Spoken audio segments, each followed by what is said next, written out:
Welcome back to the Call on Our Shot podcast. We are live every Wednesday at 10 a.m. Eastern time. I'm Austin, joined by Logan and Sam. You can download the podcast wherever you get your podcast, but we got an exciting week in the NFL to talk about. Talk about some week 7 takeaways, our week 8 upset picks, the best wide receivers in the NFL. A lot of content coming your way. But Logan, how is it going this weekend, my friend?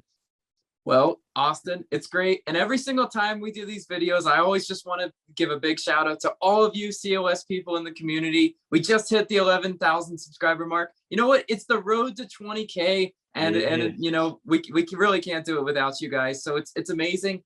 And it's also baseball, baseball postseason. World Series is on. Yeah, definitely check out my World Series videos because I have lots of fun betting baseball, have all year. And we're continuing it.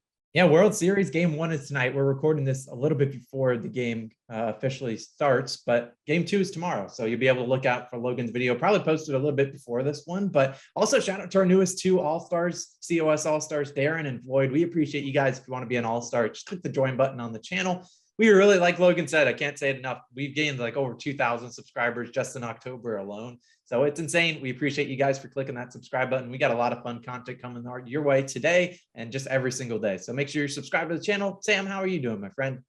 Doing pretty good. Halfway point for a lot of 14-week fantasy leagues. So we're in the second half of things. Things are gearing up. Kind of have a good idea of what we can expect the second half of the season. So we're right in the middle of it. I love it. Yeah, that's very true. We got an extra week this season, but it's exciting. And Sam, I'm going to let you kick it off with, because you had a great upset pick last week. So what was your biggest takeaway from week 7? Well, yeah, for those of you who remember from last week, my upset was the Bengals over the Ravens. I think the odds were plus 235 last week. And hey, they actually got it done in a pretty dominant offensive performance from Joe Burrow. He solidified not only himself as a top tier quarterback in that game, but he's making the case for Jamar Chase being Rookie of the Year. The connection they have, they're just bringing it right from LSU into the pros. And I had all my doubts in the preseason about all his drops, but it seems like the offensive capacity of the Bengals is bar none. And I mean, to be able to go up against the Ravens, who everyone was looking at, Lamar Jackson as being Lamar Jackson from a couple of years ago. Right now, it's, up for grabs. Who's the best in the AFC North? And I think it's the Bengals, looking after the performance from that was a dominant win for him. So props to them. I mean, great call on your behalf, Sam. We'll give you some more praise when we get into our week 7 or week 8 upset picks, but talk about a dominant victory. I think it was a big letdown spot for the Ravens, but they shut down. It wasn't like they won in a close game. They really blew out the Ravens, and it was impressive. Logan, what did you think about that game? Well, everyone, I turn on ESPN, I turn on the other news outlets. Everyone's just so ready to crown the Bengals. Put them a Super Bowl chance, whatever you want. I'm not completely sold yet. I still, Jamar Chase had himself a day. But, those Ravens cornerbacks, they couldn't tackle him. It was kind of crazy to watch. Joe Burrow, absolute stud, though. What a performance. And I think the Bengals defense, what we're not really talking about, I think the Bengals defense has been really sneaky good, which is why, they shut down Lamar Jackson, right? Everyone was so high on Lamar Jackson, and they really did shut him down. But yeah, I guess part of my point from that is looking at what else is happening in the AFC North. The Steelers are definitely having an off year. They're about to go through, I think, a major rebuild a couple of years in the future. And the Browns right now are really struggling with injuries. You see what's happened to their backfield, although they had a great performance on Thursday night from the guy stepping up in Dearness Johnson, but they're struggling with injuries. And you look at who else am I missing? Oh yeah, the Ravens, and they just beat them. So, at that point, it's like maybe not the best team in the AFC, but the AFC North, with that performance, I don't know. It's a lot of good things to take away if you're a Bengals fan. I couldn't have said it better myself, Sam. I'm proud of you for that upset pick. Logan, what was your biggest takeaway from week 7? Well, several weeks, I always talked about the Kansas City Chiefs, and you know what? The sky is falling. They are in trouble. But I want to give credit to the Tennessee Titans, right? Tighten up. That's their motto. Every NFL team has their motto. Titans just are a really physical, fun team to watch. Derrick Henry is just a beast. I gave him his flowers last week, but you could say it every single week in and week out. Now he's throwing touchdowns. I mean, who saw that one coming? It was extremely fun to watch. They just absolutely said, Pat, you're doing nothing today. You're gonna wish you didn't play today. Patrick Mahomes just looked mortal, and it's really rare to see Pat Mahomes. Like when you're watching a Chiefs game, and I feel like you guys can probably agree with me here. You're always just waiting for the comeback. You're like, Pat Mahomes is gonna do it. Maybe go live bet Chiefs. That's coming. but they're not that this year. They're just not good enough to overcome the slow starts. Yeah, they certainly aren't that good. And, I'm going to be a little bit less, a little bearish on that Titans team. I understand they've looked pretty decent the past 2 weeks, obviously taking down the Bills and taking down the Chiefs, but the Chiefs have not looked good all season. So I picked their spread and I regretted it immediately. I was like, what did I do? I see Derrick Henry throwing touchdowns. I'm like, yeah, no, didn't love that. It was a no sweat bet if you were a Titans owner. But I don't know. I'm just not sold on them. Both those two games came at home. The record from the early season losses to like the New York Jets and teams like that. Like, it's like, I don't know. I'm not too sold on them so far. I don't think they're the favorite, obviously, in the AFC as a whole. They're probably maybe 3 or 4. And I think this weekend, quietly, I think the Colts take them down. They won't be my upset pick, but I could see the Indianapolis Colts winning. They're at home. Tennessee traveling on the road. I like the Colts in that matchup. Yeah, and I know a couple of weeks ago we said, hey, if you're a Chiefs fan, no need to push the panic button yet, right? There's still time to recover from this. But at what point do we call this thing, guys? I mean, they're looking awful. And it's one thing to have a slump for a couple games and figure it out. But it's like each week I go in and I keep betting on them and I think, all right, this is the week they're going to be the Chiefs of last year, and they're just not. So, man, I think it's time to push the panic button. I think I've seen enough to see. I mean, they're going up against good teams, and we can make the cases against the Titans if they're a top team or not. But to have that awful of a performance, gosh, I mean, Chiefs fans. Chiefs, yeah. If you're a Chiefs fan, which you can't, be mad at your success over the past couple of years, but the fact that they've looked this bad this early into the season is not great. And really, it's just Mahomes trying to be Superman. And I think he's fine. People are finally figuring him out. I mean, you can't just be rolling around throwing passes left and right and just hoping they can all complete the ridiculous passes he attempts. It's just not going to happen. And they got a big stretch coming up in these next 4 games. Obviously, they're Monday Night Football. They don't beat the New York Giants. I don't know what to say to Chiefs fans or anyone supporting them. They got to win that game. Then after that, they got the Packers, they got the Raiders, and then they got the Cowboys, and they go into their buys. Those are 3 tough games. Raiders looking much better. Packers, obviously, pretty good team, and the Cowboys looking pretty dominant as well. So you can be looking at, if you lose the Giants, I don't know, they could be going into their bye 4-7, 4-6, or 4-7. I don't even know. So we'll see. Chiefs are not looking too good. But my biggest takeaway, though, from week 7 is more so on the whole season. I saw this statistic. I wanted to bring it up, that no 7.5 or bigger spread team has lost outright this season. That means every spread, I think it's 23-0 on the year. Now you're not betting their spread. Obviously, all 7.5 or 8.5 or whatever point spreads, they aren't necessarily covering every time, but they have not lost outright. So I'm predicting a loss to one of those big teams. The last 2 weeks, we've seen big spreads. We've seen Bucks versus the Bears, Rams versus the Lions, but shout out to the Lions for absolutely putting on a show. Dan Campbell, all the stops, but yeah, I thought it was pretty interesting that no 7.5 point spread had lost yet. I believe there's 3 or 4 this week, and if you parlay them, it's about even money. So that's my biggest takeaway. It's not necessarily on a certain team, but if I were to pick a team, it would be Bengals or Titans, because man, both those teams look impressive. Yeah, I mean, it's kind of like, what we talk about in the NFL a lot. There's certain matchups that you're like, and I don't know how much the Rams are going to beat the Lions by, but I know the Rams will squeak by. I know the Bucks will beat the Bears. Like there's less parity than it seemed last week, which made for some boring games, right? You didn't even have to flip through several of those matchups. I hear you on that. Yeah, 23-0. It's when people are discovering trends like this that they start to lose. So you just said it right. Someone's losing. I don't know who though. I mean, the people that are more than 7.5 point spreads this week. You got the Chiefs. You got the Rams are 14.5 point favorites taking on the Texans. Then you got the Bengals versus the Jets, and then Dolphins and Bills.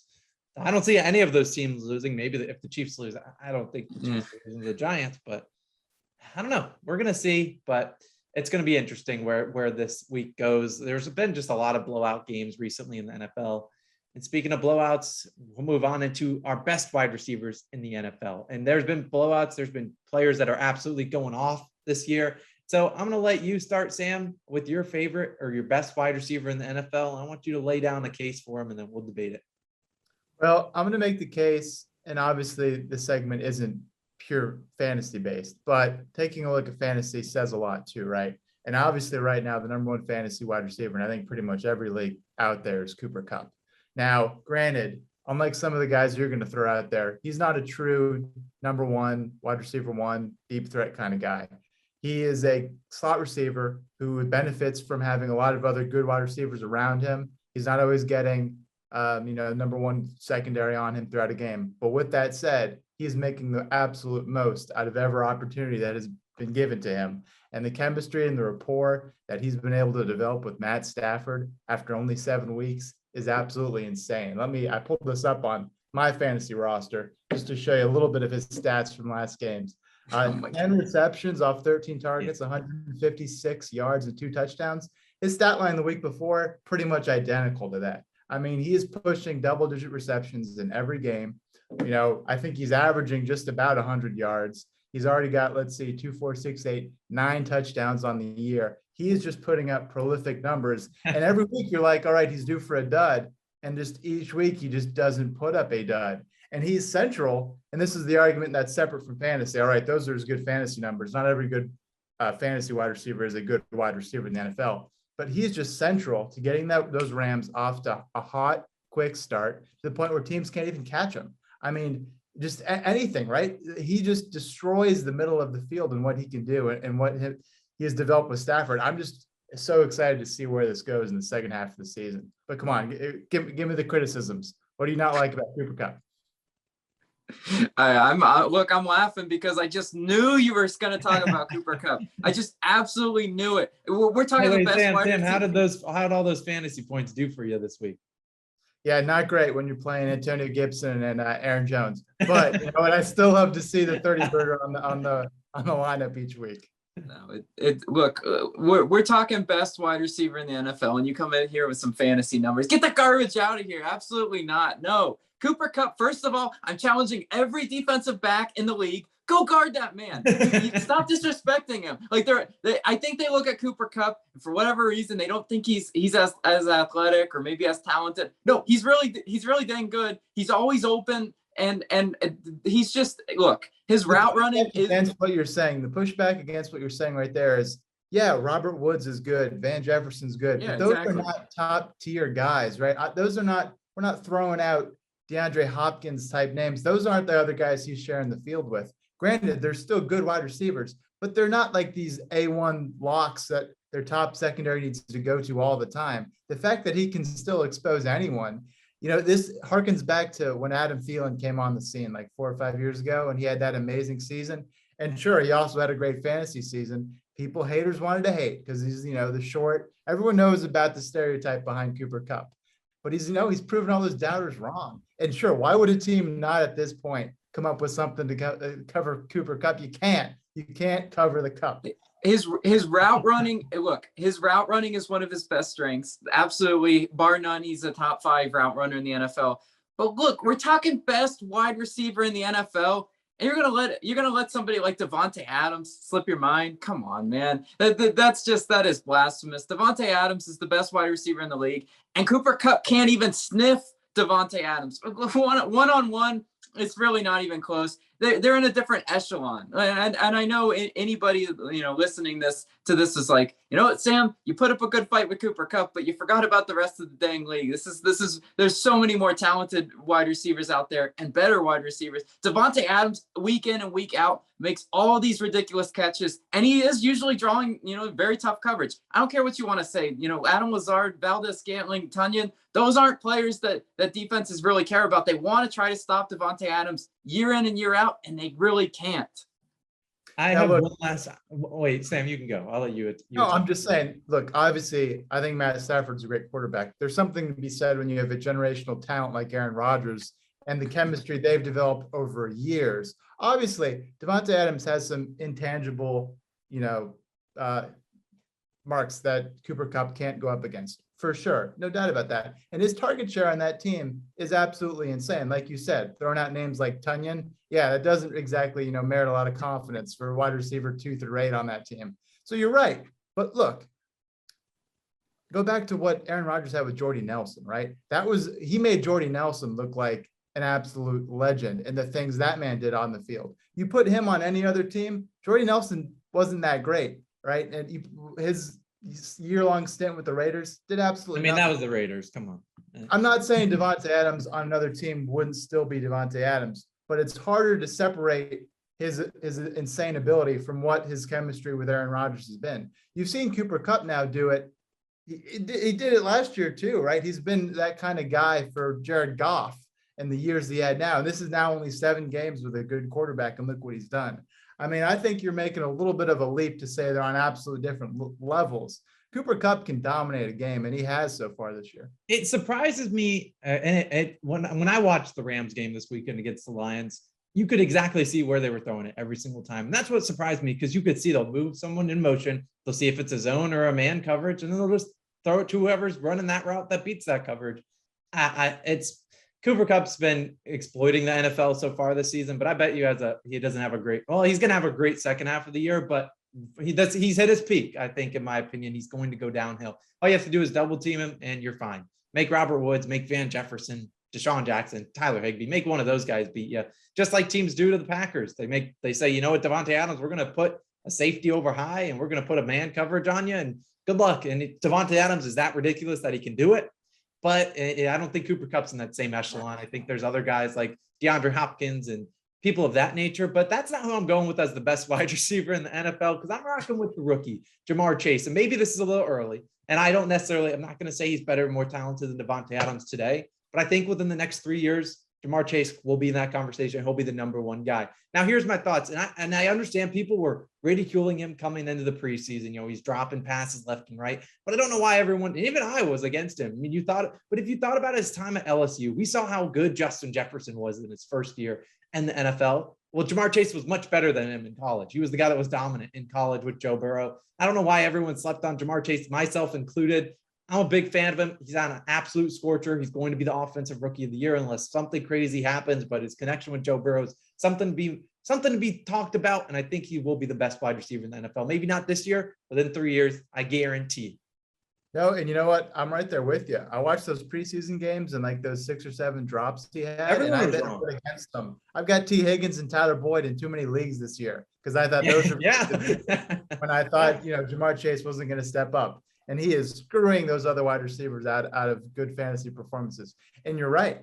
Nothing we saw from the preseason has carried into the regular season. He is just a whole different guy. And, the confidence he has as a rookie is just insane. And yeah, the chemistry with him and Burrow, I mean, you make a good point. He's going to be rookie of the year and time will tell. But right now he's on track to be an all-time great. Yeah, he's on an absolute, I didn't bring up his stats, but the stats he's on for the year are historical. He's on an unreal pace. Will he keep it up? I don't know. And I do think, speaking of T. Higgins, if you're a fantasy owner, be patient. I think he's due a pretty good week coming in the future. He had 15 targets in week 7. So he's due a good week. One of these weeks, he'll bust out onto the screen once teams start guarding Jamar Chase, because they're really just letting him run wide open, or he's just that good that he's getting wide open. Because I think his route running is a little bit underappreciated, not as recognized as guys like Cooper Kupp or Devontae Adams. This guy's a great route runner.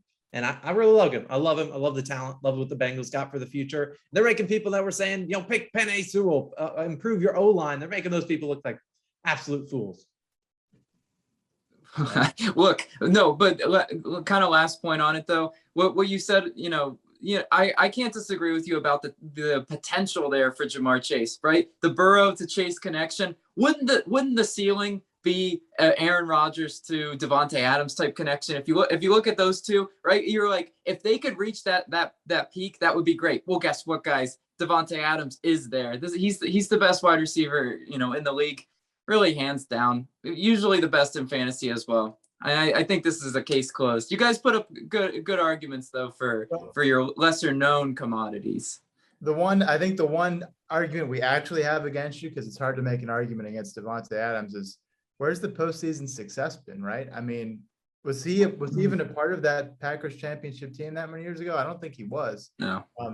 And so, yeah, he's great in the regular season, puts up all these fantasy numbers. When are him and Rodgers going to get it done, actually, and get home another title? Because right now it's looking like Cooper Kupp might be that guy come the postseason for the Rams. You know what? Yeah, you laugh now, but I like it. Does he not remind you of a little Julian Edelman action? I mean, you need a guy like that to make plays late in the game, early in the game. He can do it whenever. Cooper Kupp. And we're gonna have to buy you a jersey one of these days. Yeah, you certainly deserve it for all your talking up. Someone send this podcast to Cooper Kupp. Maybe he'll send you something. But Yeah, I think we'll look at Devontae Adams. It's hard to really critique him, but I have a question for you. If we were redrafting the league and redrafting in fantasy football, where does Jamar Chase go? Like, where in your would you take him over Tyreek Hill at this moment? I mean, who would you take above him? I guess is a better question. Yeah, I mean, Well, I think early season rankings go out the door, right? And you look I know. We're just drafting today. We're right now, drafting today, season long. Who you got? the Chiefs stink. So it's like I don't want a part of Tyreek Hill right now. I tell you who I like. It'd be those Bucks wide receivers because they always seem to be going off. But I put Jamar Chase over, Justin Jefferson for sure. He hasn't had that much success. I think people are pushing the panic button on him in the Vikings.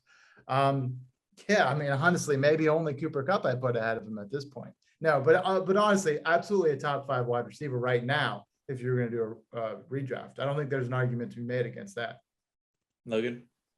I mean, yeah, as you kind of said, Sam, I think, I feel like people that drafted, those Tyreek Hills, those Stephon Diggs, and if they missed out on Jamar Chase, they're like, dang, I really, I really screwed myself on that one. Yeah, if you were redrafting, definitely top 10, marginal top 5, right? As Sam mentioned, I like the Bucks, receivers better because they have Tom Brady, and Tom Brady looks like he's trying to set the touchdown record. That looks like pencil him in for that, right? They're going to be up 30 and still throwing. It's kind of ridiculous. Going for 700 touchdowns this year.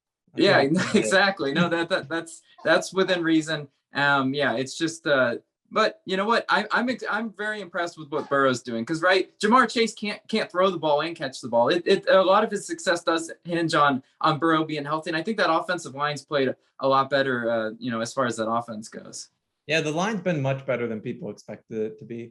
I think if I were redrafting, I think I'd still take Devontae Adams over him just because of his pedigree. And I'd probably take Cooper Kupp, but I think there's that argument he could be 3. I haven't seen much out of DK Metcalf. Granted, not necessarily his fault. He's got Geno Smith, but also Calvin Ridley. You talk about Stephon Diggs, AJ Brown. All these guys were in that same, Tyreek Hill. All those guys were going obviously before him because Jamar Chase dropped almost a wide receiver 25, 30. But it's a question to answer, and I think it will be one that will be heavily talked about over the offseason. So we'll definitely revisit this topic come, I don't know, February, March, April. But something to think about. But we're going to switch to another topic. We talked about the best in the NFL. Now we got to talk about the worst in the NFL. And we're going to talk about the worst teams in the NFL. And there's a bunch of different options I think you could argue.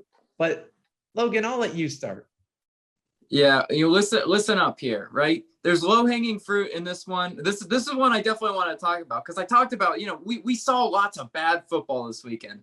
And we can talk low-hanging fruit, Jets and Texans, but I'm interpreting as worst team with the expectations and the fan base, right? Who's a Texans fan? I don't even think I've met a Texans fan. No, it's the Chicago Bears, bar none, is the worst team in the NFL. Disappointing on every single level. Look, Matt Nagy, I think he has COVID now. It really, what can go wrong has gone wrong for the Bears. The Bears, the media, the fans, they all bullied Matt Nagy into starting Justin Fields.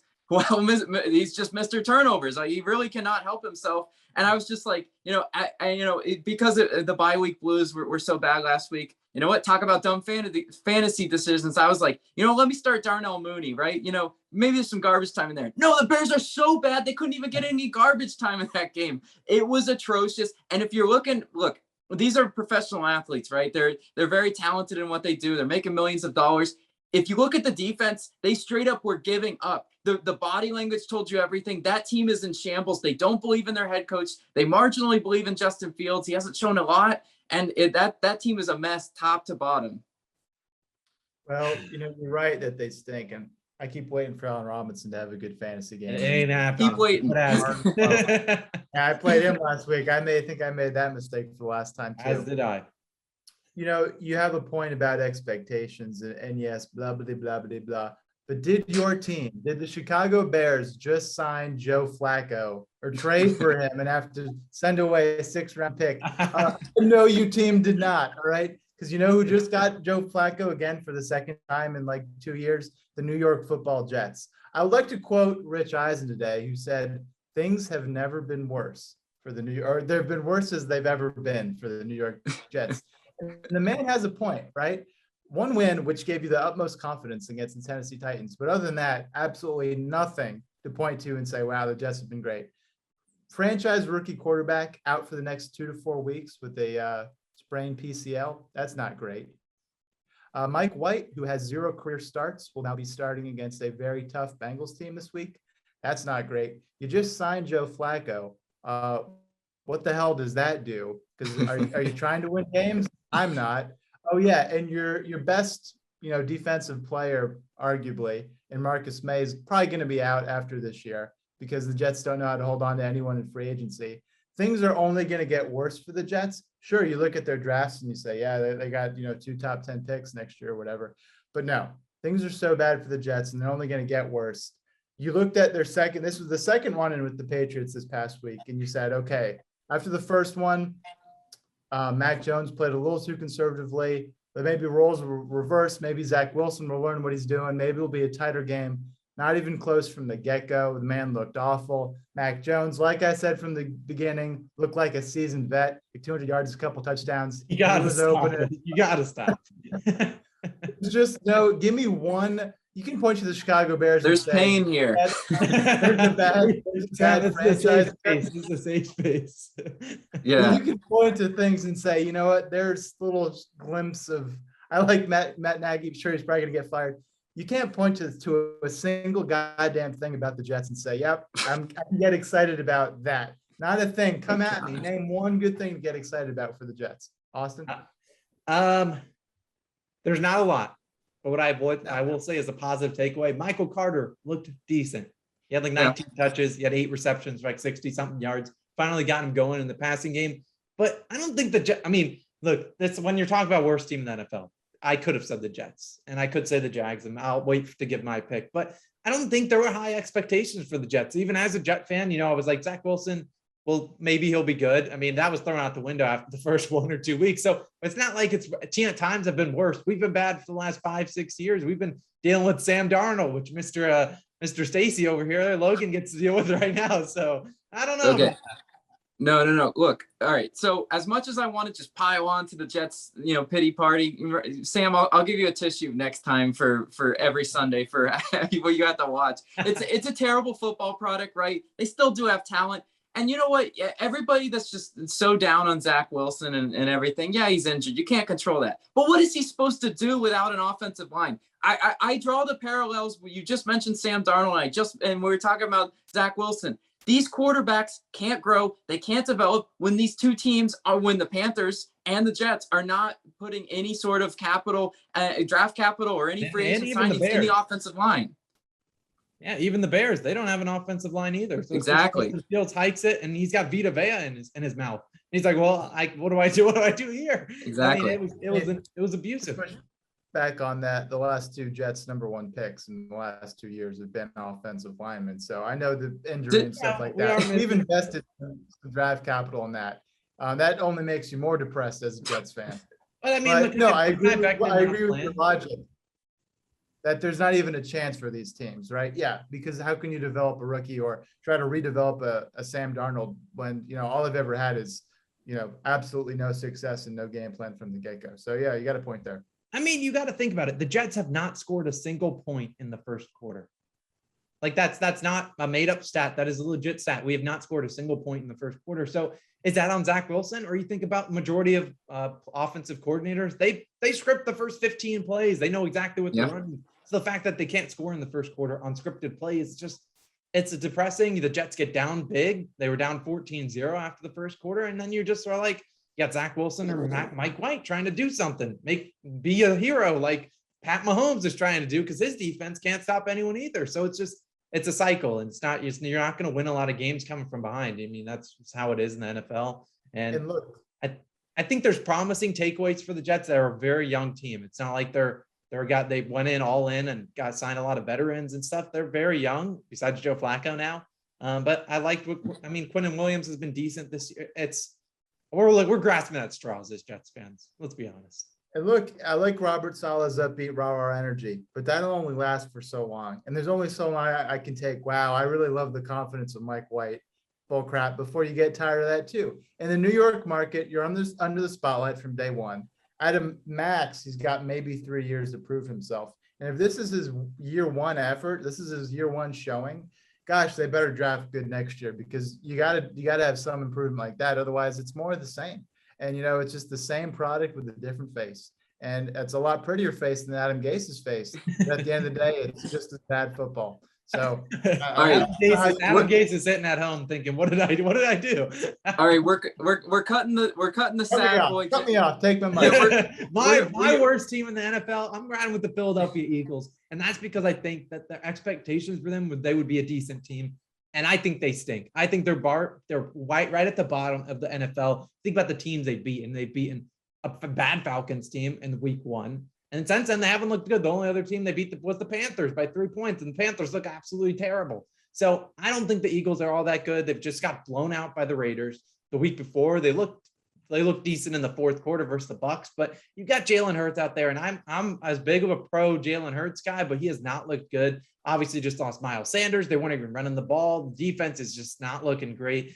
And then they're not even targeting Devontae Smith, their number 1 pick. They're just, you see Jalen Hurts run away from him. And it's like, then he's relying on Jalen Reagor or who the heck knows who else is out at wide receiver. So I just think the Eagles are terrible. And are they better if they played against the Jets today? Would they beat the Jets? Probably, but that's not saying all too much. And they do play arguably one of the worst teams this week, the Detroit Lions.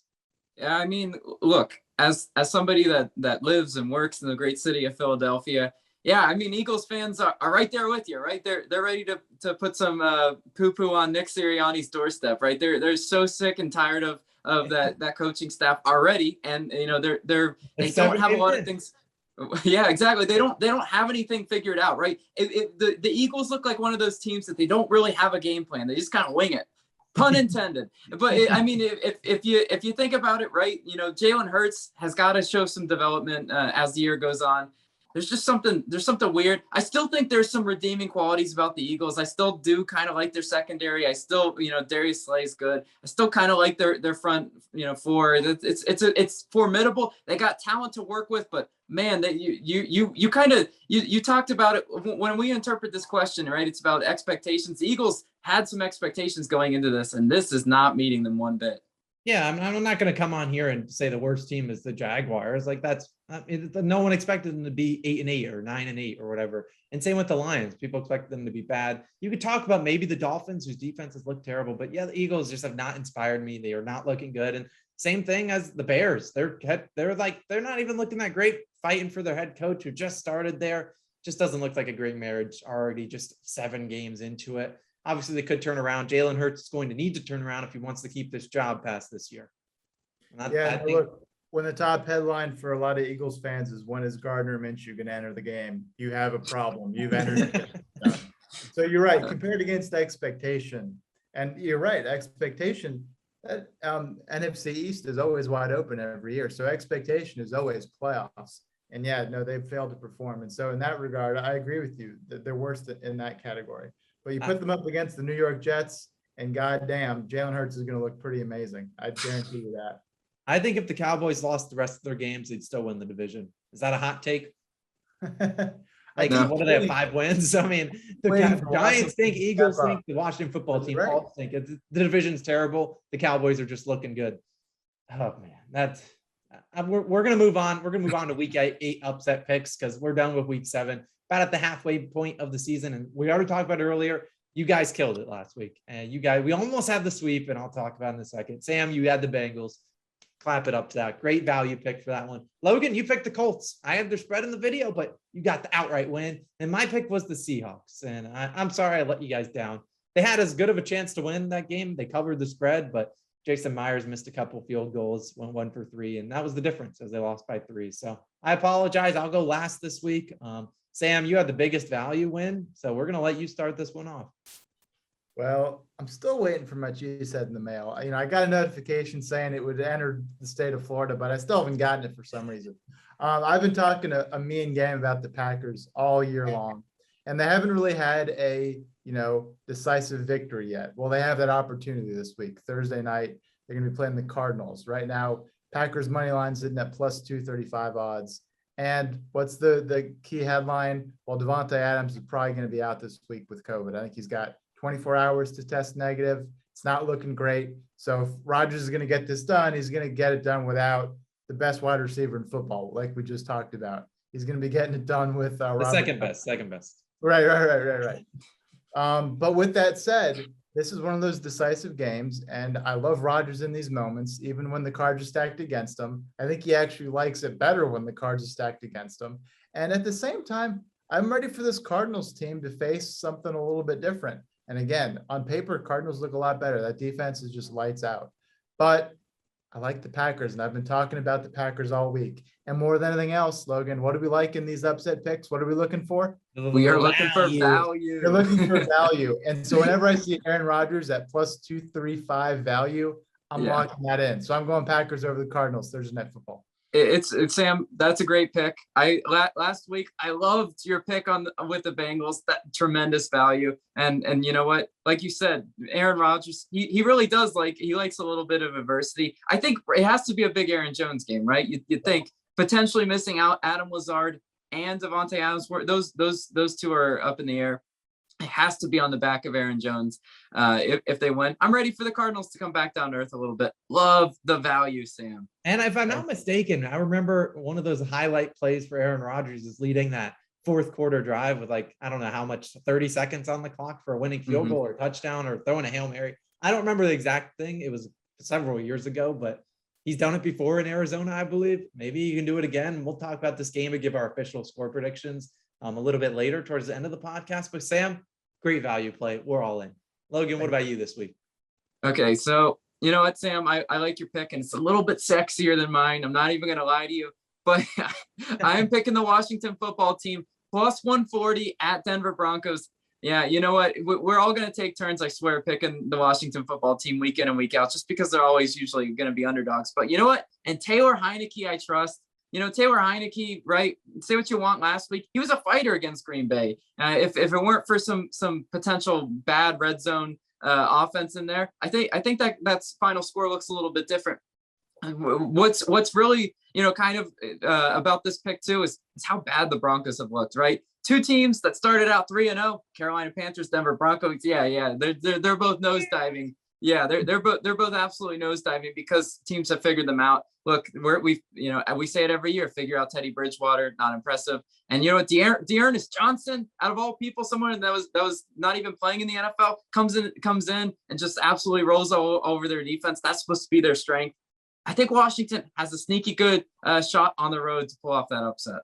Yeah, the way you beat Teddy Bridgewater is you make him uncomfortable, and they have the defensive line to do it. Will they show up? That's the biggest question. So love the pick. And I'm curious how that game, will I watch a minute of that game? Likely not, unless it comes up on Red Zone, but we'll see how it goes. I like the value pick. Not as good value as Sam or even mine, because this week am rocking. I know I lost last week with the Seahawks, but I'm rocking the New England Patriots plus 205, traveling to SoFi Stadium to take on the Los Angeles Chargers coming off a bye. Now, my reasoning here is that the Patriots, they always play well and play up the competition. You saw them almost beat the Cowboys a couple of weeks ago, just absolutely ran over the Jets. And now they get a matchup against the Chargers team, which is coming off a bye, but just got absolutely destroyed by the Ravens the week before. The Ravens looked mortal last week. I think you look at it, the Patriots last season, they played in SoFi Stadium. I think they played in SoFi. And they beat the Chargers 45-0. They just had Justin Herbert's number. He did not look good. And could we see that again this week? I think so. They're 5.5-point dogs, plus 205 on the money line. I think they have the defense, and Mac Jones can quietly just move the ball down the field. Their running game looked good last week. It's all right with the Patriots as a big underdog this weekend. Yeah, no, and I like it. Obviously, the Patriots are going to be rolling, coming from a very dominant win last week against the Jets. And, if anyone's going to be able to scheme against Justin Herbert, it's Bill Belichick, right? So if he can shut down that offense on the Chargers side, and Mac Jones can put up, a decent amount of points, yeah, I like it. Again, it's hard to root against the Patriots, right? And plus 205, I see value there. I see not as much value as my value, but I see value. So I like it. It checks the value box. That's what we're looking for in underdogs. I absolutely love the pick, Austin, and I think it's a really good chance to cash it. Thank you. I really appreciate that. And we'll move on into another week 8 prediction. Last week, we did bold predictions for week 7. Logan, yours was Matthew Stafford to be the number 1 scoring fantasy QB. Basically almost nailed it on the head. Tua Tagovailoa outscored him by, I believe, 1.5 points, but still very good pick. Sam, you picked Kyle Pitts to have 10 receptions and over 100 yards.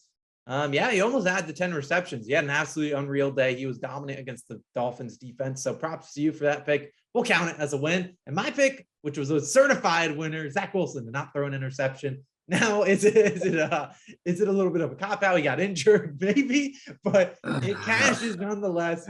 And I'm in. I mean, you won on a technicality. I did not draw it up like that, but we'll take it. Yeah. And so I'll lead off this bold prediction. It's not necessarily sort of a fantasy prediction. My bold prediction: the New York Jets will not score a single point this weekend. They will be shut out. The Bengals defense, the Bengals could try out their second stringers. I'm not a big fan of Mike White. I don't think he's all that good. And I think the Jets will not score a single point this weekend. So take your Bengals -10, take it to the bank, lock it in. And the Bengals will be the number one scoring defense in fantasy this week. And if they're probably out there on the waiver wire for you, so if you can scoop them up, definitely go for it, since I doubt they were owned last week versus the Ravens. Jets not scoring. Goose egg.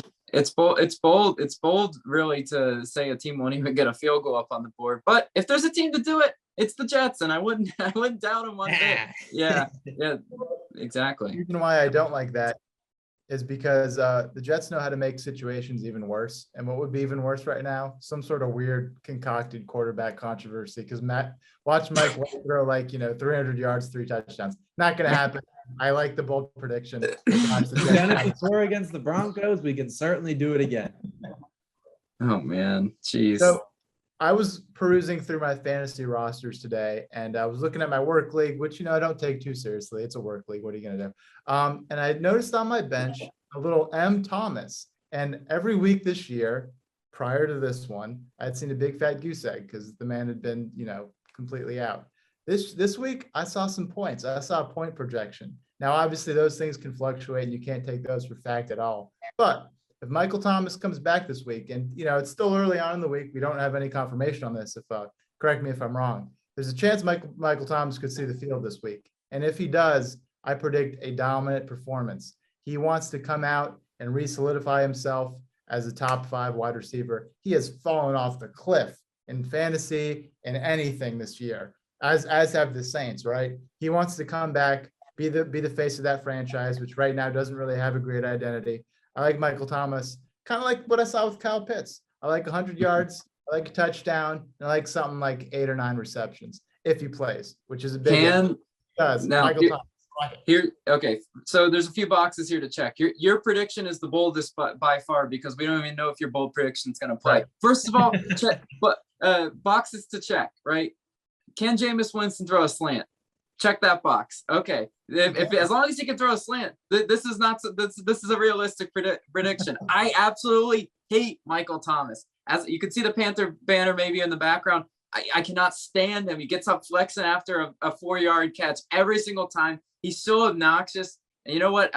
Jameis Winston, will Jameis Winston even break 100 yards passing? I think that's what you got to ask yourself, Sam, because that's pretty dang bold, ain't it? Right? Mr. Eaton W's out there, right? They're playing in a monsoon, in Seattle, right? But you got to play 8 receptions for 33 yards might be more along the lines of what he's known for. But you know what? I think he's going to come back, and when he does come back, hopefully it's this week, reassert himself as a dominant wide receiver in the NFL. And we'll see. You can only hate him so much. You hate him because you ain't him. I have a question for you. On the Carolina Panthers. What you got? I have a question. How many wide receiver receptions do you think the Saints have this year? Wow. All combined. All of them combined. Gosh. It'd be Marquez Callaway, Deontay Harris. It'd be Ty Montgomery. He's Ty Montgomery. All of them averaging I don't know, 20, 25, completed passes a game over 7 games. I'm going to take a stab at this, and I'm going to say 160. Well, that seems high. Yeah, he has not completed more than 17 passes in majority of games. Well, you want to reevaluate your numbers? Is he not even breaking 100? 105. Are you pulling out Kamara's receptions too? Oh, Kamara's gone. I'm just looking at all the wide receivers right now. All right, 69. What you got for me? What's the number? Logan, what's your guess? Because I'm still adding them up. They don't have exact numbers. Yeah, no, you know what? I guess like 70 to 80. I mean, that receiving core is pretty dang bare. And yeah, Michael Thomas will have opportunities to get those slants. Slant God, that's what he is. All right, well, fine. I'll give you the number. 42. That is how many the receptions that the wide receivers have. Incredible. Cooper Kupp, for comparison, has 56 by himself. Well, Cooper Kupp's best receiver in the league. I mean, that's true. That's true. You have to think about it like that. The year Michael Thomas set that record, he had that in what, 2.5 quarters? I mean, yeah, no, that's pretty 42, glaring. Yeah. And then you got Kamara has 25 on his own. But yeah, not a great start for him. And there's 1, 2, 3. There's 7 receivers with more receptions than that. So that's not great. But it's disappointing. I see his opportunity. But all right, give me your bold prediction, Austin. My bold prediction. Well, no, I already gave mine. It's right. Yeah, Logan, that goes to you. What you got? Yeah, no, I got, this one's bold, but it's doable, right? Why I like it to be able to happen. I took a quarterback in fantasy as my prediction last week. I'm going back to the well. Joe Burrow will be a top 3 quarterback in points, just like he was last week. I say he does it 2 weeks in a row. Joe Burrow, who's he facing, guys? Remind me. No, man, nothing. No. Okay, they don't want to talk about it, but the New York Jets, the just trash can moribund team that is the New York Jets. He's gonna just put up, great numbers. Jamar Chase, start him. T. Higgins, start him. Start any Bengal. That's the rule this week, and I think Joe Burrow will duplicate it. Funny. I thought the name of this segment was bold predictions, not absolute locks, but whatever. Well, it's bold. It's bold considering that, he's going to have to do it 2 weeks in a row. Right. And, I could, it's bold enough. He's shown some inconsistency in that regard. So you're absolutely right. Yes. But the opportunity is wide open for him to do it again. And this Jets secondary is a very young unit. They're back 7. Woo. They need a total revamp. Real quick, how many Jets secondary people can you name off the top of your head? How many? Yeah, Bryce Hall, who's actually turned into someone who's not half bad out of Virginia. This is a sophomore year. And then you got Michael Carter the second. Outside of that, I don't want to know. So Austin, that's true. Those were the 2 I knew. Obviously, Marcus May is out there. I'm looking. Used to have Lamar Jackson at one point. We gave him the boot. Yeah, it's not great. Yeah, Michael Carter's there. Ashton Davis has been okay this year. Not anything to. Didn't we scream home? Marcus Joyner, was he a Jet for some point this year? Marcus Joyner is on IR, so he has been a Jet. Yeah, not a great Brandon Eccles. I don't know. I haven't watched. I won't lie to you. I haven't watched a lot of Jet football recently. So, but normally when I do watch it, it's on Red Zone and they're on defense most of the time. So I should probably learn the guys' names more often. But we got 2 more segments that we're going to talk about real quick. One matchup that we want to talk about: Sunday Night Football, Cowboys versus Vikings. Arguably one of the best games on the slate. There's really not a lot out there, but they nailed it with this Sunday Night Football game. It's at Minnesota in Minneapolis. And I wanted to hear your guys' takeaways. Who do you think wins this game? Because the spread suggests it's close to a pick'em. The Cowboys, I believe, are 2.5-point favorites. Don't know the over/under at the moment. But Logan, I'll start with you. What do you think about this game? Yeah, first of all, real quick, thank you, Sunday Night Football, for not putting any more Geno Smith primetime. Thank you. Got to shout them out for that. But look, they're not my upset pick, but I think the Vikings win this game just because everybody and their mothers just riding high on that Dallas Cowboys. Look, me included, I really wasn't. I'm impressed with what they've done all year. But if there's a team that's stacked well to beat Dallas, it's a team like Minnesota, right? Adam Thielen, Justin Jefferson, that's a formidable duo. And Kirk Cousins, now can we get good primetime Kirk Cousins? I don't know. I'm shivering a little bit for that. But you know what? Maybe he's full of surprises. And I do think the Vikings playing at home with that obnoxious foghorn thing that they do. Yeah, that thing that they do. I could see it.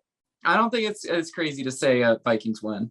No, I'm going to make the argument that you just tried to make against. The Cowboys right now are just, lighting up on all cylinders. And I don't see what part of the Vikings offense really has been that consistently great. You've seen spurts of Dalvin be Dalvin, but has he done it consistently? No. And yeah, I mean, Justin Jefferson and Adam Thielen, I think, have failed to perform up to the expectations they had going into the season. Kirk's an absolute crapshoot. You don't know what you're going to get from him. So could they? Sure. But why would you think that when you've seen what the Cowboys have done? I think they're going to roll with a dominant performance this week.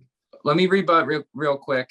First of all, I'm just looking at this game and I'm thinking, all right, so it's Sunday Night Football, right? A lot of people are going to be betting NFL throughout the day, licking their wounds, right? Losing a lot of money. What do you go chase? You go chase the Dallas Cowboys on Sunday Night Football. Who loses? The Dallas Cowboys on Sunday Night Football. Where did that come from? Kirk Cousins, 400 yards and 3 touchdowns.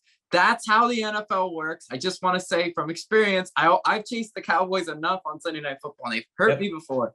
So speaking from experience, I think the Vikings win this one, just solely, mostly a gut call. All right, play the jinx. I respect that. I will guarantee a Vikings victory. That's what I'm doing. I'm guaranteeing it. They got Dalvin Cook. Sam, you mentioned he hasn't looked great. Well, he's been injured, and they're coming off a bye week. He should be fully healthy. They've been resting him for several weeks. He should be fully ready to go. Not scared of that Cowboys defense. You got Trayvon Diggs. Well, that man's all boom or bust. He's like Marcus Peters, basically. He either goes for the interception or he's getting beat.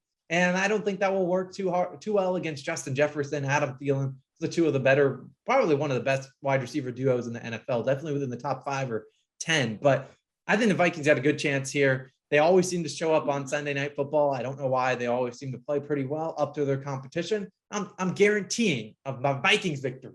It better be in your picks video if you're this hyped. No. Because you're making me really excited now about Vikings. Keep that same energy and please put in your picks video because I want to see it. So many spreads in those videos. I'll put the Cowboys spread, so it's a certified winner. Play both sides. I respect it. Playing both sides. I can't lose. Yeah, true. But true that. We'll see how that game goes. It's probably one of the most fun ones that I'll be looking forward to. Like Logan said earlier, not a lot of great matchups this weekend, but we're going to finish it off talking about Thursday Night Football. Obviously, we got the Cardinals and the Packers at Arizona. Packers are traveling there. Devontae Adams, questionable. Maybe by the time this podcast comes out Wednesday at 10 a.m., every single Wednesday, 10 a.m. Eastern time. But yeah, maybe we'll know if Devontae Adams is out by then. But at the moment, when we're recording 7:55, he is not out. And, it's Alan Lazard could also be out. So, Logan, I want you to take this one away. What's your score? What's your thoughts on this game? And I want you to give us a score prediction because we already heard Sam's prediction. He's picking the Packers outright. Yeah, Sam, I respect it in value's sake, but you know what? Value's sake doesn't always win you bets. Cardinals win this one 28-17. Look, not having Devontae Adams and potentially Lazard is going to be big losses. It's going to have to be on the back of Aaron Jones. And I just don't like what I've seen from the Packers defense consistently, right? Heineke kind of had his way last week. I think they were exposed a little bit. Give me Cardinals in this one. I like it. My take, and I think you're going to see Aaron Rodgers look almost Tom Brady, New England-esque, where Tom Brady had nothing to work with. He said he went out there and he looked for a slot guy, Randall Cobb in this case, and that was it. He had no other guys on the perimeter. He did Marquez Valdez-Scantling, which Tom Brady had plenty of guys that just could run fast and drop it. So I'm going to pick the Cardinals in this one, but I think the Packers might keep it closer just because it's Aaron Rodgers. But I'll pick Cardinals 24-21, a lower scoring game. The Cardinals offense has been very up and down. The past couple of weeks, like they'll score 31 points, but in some weeks they'll struggle.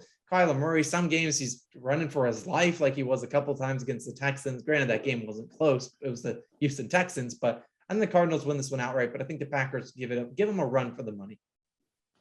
Well, you know what? I like to see Aaron Rodgers build off that rapport, like you said, with Randall Cobb. An old ex-teammate who's now been reunited. If he's the guy that has to step up, I could see him stepping up and getting it done. I do think the Packers or the Cardinals probably pull ahead to a quick lead in this one. But can't you just see Aaron Rodgers orchestrating one of those Aaron Rodgers comebacks? I like a close game. And, on paper, yes, Cardinals are better team, obviously. But Packers, late game tying, maybe game winning touchdown. I like Packers 24 over very close one with the Cardinals 23. I could certainly see it. Aaron Rodgers has built up that pedigree to where, we're never going to count him out. Very similar like to Russell Wilson, Tom Brady. You don't count out those guys. But you've also seen Aaron Rodgers get absolutely obliterated in some key games like against the 49ers in the playoffs and things like that. So, and against like a team like the Bucs, they absolutely beat the brakes off of them last year. The Bucs beat them in the regular season. So I think I hope it's a good game for Thursday Night Football's sake, because last week we had to suffer through Broncos-Browns. We deserve a good one, and it stinks that Devontae probably won't play, but I hope we get a good game. That's all I'm asking for. Yeah, for sure. But that's going to wrap it up for this week's podcast. We appreciate you for tuning in. Make sure you subscribe to the channel. It's been Austin, Logan, and Sam. We'll see you guys again next week, every Wednesday, 10 a.m. Eastern time. We appreciate you guys tuning in, and we'll catch you guys next week. Peace.